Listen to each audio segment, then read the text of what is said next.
Assalamualaikum warahmatullahi wabarakatuh. Di sini saya Rahma Yusari izin melanjutkan presentasi dari kelompok 6, yaitu tentang bagaimana pembinaan risiko pada perusahaan asuransi, yaitu antara risiko dan asuransi.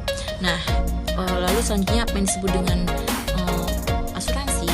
Nah, asuransi sendiri merupakan sebuah kegiatan yang mana suatu pemindahan atau pengalihan risiko untuk mencegah terjadinya kerugian besar yang disebabkan oleh risiko-risiko yang dimaksud tersebut, diantaranya berupa risiko kematian, risiko kecelakaan, risiko sakit, serta risiko kerusakan, serta risiko lainnya. Yang mana risiko-risiko tersebut bisa terjadi atau muncul dengan secara tiba-tiba dan tanpa manusia tahu gitu. Jadi risiko-risiko tersebut sifatnya datang tiba-tiba yang tidak diketahui. Oleh sebab itu diadakan yaitu asuransi yang mana berguna untuk menanggulangi risiko-risiko yang terjadi seperti itu. Nah, lalu selanjutnya asuransi itu dibagi menjadi dua bagian, yaitu ada asuransi jiwa dan asuransi non jiwa, atau yang disebut dengan life insurance serta non life insurance. Nah, serta mengapa dibagi menjadi dua? Karena pada dasarnya asuransi memang ada yang khusus untuk kejiwaan, jiwa manusia, serta ada yang memang khusus untuk mengasuransikan suatu aset atau lain sebagainya. Jadi dibagi menjadi dua atau dipecah menjadi dua seperti itu. Lalu khususnya di Indonesia sendiri ada beberapa asuransi atau perusahaan yang menanggulangi asuransi tersebut. Seperti yang kita tahu ada perusahaan Allianz, BNI Life, serta Sinarmas, ada pun Aswata serta Askrindo. Nah, perusahaan-perusahaan yang baru saya sebutkan tadi itu merupakan sebuah perusahaan, contoh-contoh perusahaan yang ada di Indonesia yang bergerak di bidang asuransi. Jadi seperti itu. Perusahaan-perusahaan tersebut sudah mempunyai yang namanya legalitas hukum dan mempunyai peranan. Nah, lalu selanjutnya ada perbedaan antara asuransi dan hutang atau kita sering disebut dengan bonding. Nah, yang pertama yang dapat kita lihat yaitu tentang bagaimana pihak-pihak yang tertanggung untuk pihak-pihak yang ada. Nah, jika asuransi adalah adanya dua pihak, yaitu ada pihak yang mengasuransikan dan yang pihak asuransi. Tapi jika hutang dia mempunyai 3 kelompok dalam kontrak. Nah, lalu ada lagi selanjutnya membeli kontrak jika asuransi itu dia membeli kontrak asuransi untuk melindungi dirinya sendiri. Sedangkan kalau hutang memperoleh surat tanggungan untuk membayar premi seperti itu. Lalu selanjutnya ada kerugian harusnya bersifat kebetulan jika dibanding dari sudut tertanggung, itu asuransi. Jika hutang, dia kerugian bisa disebabkan dengan sengaja atau tertanggung seperti itu. Lalu selanjutnya ada asuransi penjamin tidak mempunyai hak meminta pengganti kepada kepala pengembalian, tetapi kalau hutang penjamin mempunyai hak meminta penggantian kepada kepala atau pengambilan seperti itu.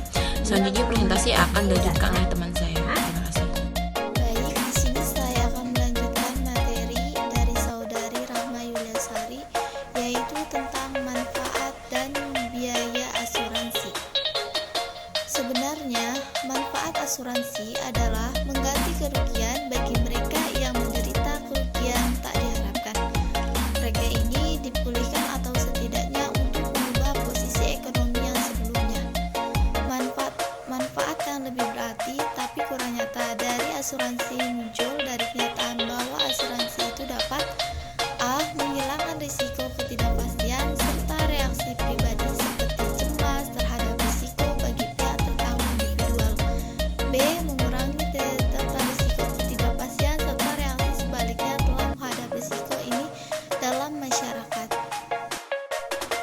Selanjutnya, manfaat asuransi perusahaan. A. Perusahaan asuransi sebagai sumber dana untuk investasi perusahaan.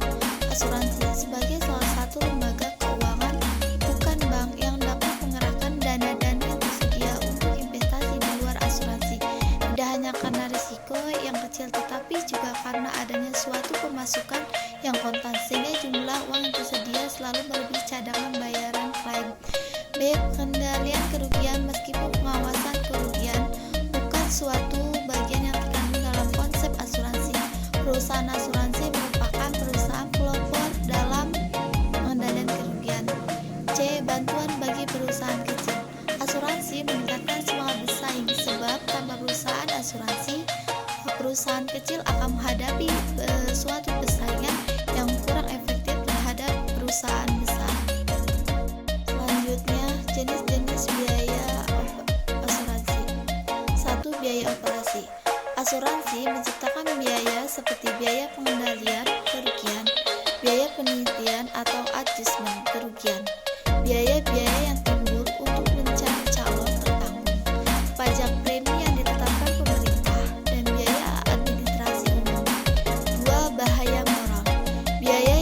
kedua terdapat dalam industri asuransi adalah terciptanya moral hajar. Moral hajar adalah keadaan ketika meningkatnya orang pribadi dengan sengaja menyebabkan kerugian atau peningkatan keparahannya. 3. Moral hajar. Biaya lain yang berhubungan yakni menciptakan moral hajar. Moral hajar adalah suatu keadaan yang menyebabkan orang menjadi kurang berhati-hati dibandingkan dengan keadaan lain. 4. Pengurangan biaya-biaya ini yang diciptakan oleh keadaannya industri asuransi yang jauh lebih berat dari faedah-faedah yang telah disebutkan di atas. Tindakan yang layak adalah mengurangi asuransi. Baik, di sini saya akan melanjutkan presentasi dari saudari Tamara, yaitu keterbatasan asuransi. Keterbatasan asuransi itu terbagi menjadi dua, yaitu ada kelebihan dan juga kekurangan. Untuk kelebihannya ada asuransi untuk tabungan masa depan, membantu mengatur keuangan kita.